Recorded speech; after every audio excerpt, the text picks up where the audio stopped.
আবারও একটা পর্ব নিয়ে আপনাদের সামনে আসলাম। সেটা হলো যে আমি কয়েকজন লোকের সাথে গল্প করে জানতে পারলাম যে এই ভবনটি 1816 খ্রিস্টাব্দে এই ভবনটি তৈরি করা হয়েছে, যখন আসলে খুব ভালো কারুকার্য করার মতো অত ভালো কোনো টেকনিশিয়ান মিস্ত্রি ছিল না। কিন্তু এই বাড়িটা নিয়ে কিছু ভুতুড়ে কাহিনী এবং বিভিন্ন ধরনের বিপদ আপদের কথা শোনা গেল। দেখি আমি কোনো লোক পাইনি, একজন লোককে ডাক দিয়ে দেখি যে আসলে ব্যাপারটা কি। এই যে ভাই, ওইদিকে আসেন তো। আপনি কি এই এলাকায় থাকেন?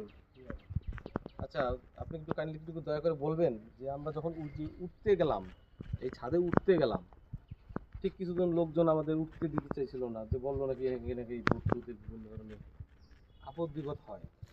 এখন প্রশ্ন হলো যে কি ধরনের আপদ বিপদ হয়। আবার কিছু দেখলাম যে মানুষে ওই যে দেখলাম যে নেশা পানি, সিগারেট পানি, বিভিন্ন ধরনের নেশা পানি করে। আসলে এটা সততা সত্যি বলে না। এখানে ভাই এই যে এইগুলা বিভিন্ন ক্রাইমের জন্যই আর কি এখানে ওঠা নিষেধ। আর মানে এখানে অনেক ধরনের বাজে নেশা ওঠে, অনেক ক্রাইম হয়, তারপরে মার্ডারও হয়। তার মানে কি আপনি বলতে চাচ্ছেন যে এটা ওই আপনার মাদকের অরণ্য হয়ে গেছে?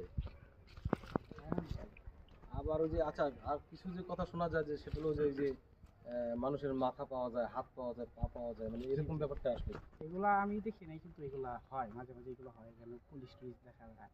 তারপর আপনি আর ভূতের কাহিনী হয় অনেক সন্ধ্যার পরে এখানে কেউ আসতে পারে, মানে সন্ধ্যার দিকে বিকেল টাইম কেউ আসতে পারে না, আর দুপুরবেলা কেউ দেখা একা তো একা কেউ এখানে একা ঢুকে না। একা ঘুরতে টুরতে পারে না, না মানে না না। এরকম কিছু ভয় ভূতের বিষয় আছে। হ্যাঁ। আচ্ছা, যাই হোক, সত্য মিথ্যা আমরা কিছুই পাইনি।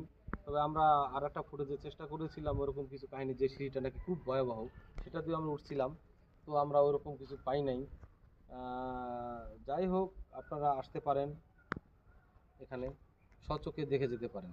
তবে যেটা আমি অবলোকন করলাম যে আসলে এটা মাদকের একটা অভয়ারণ্য। ওই পাশে বিভিন্ন সাইডে বিভিন্ন ছেলে মেয়েরা বসে আপনার সেবন করতে, মাদক সেবন করতেছে। এর থেকে আমরা পরিত্রাণ চাই।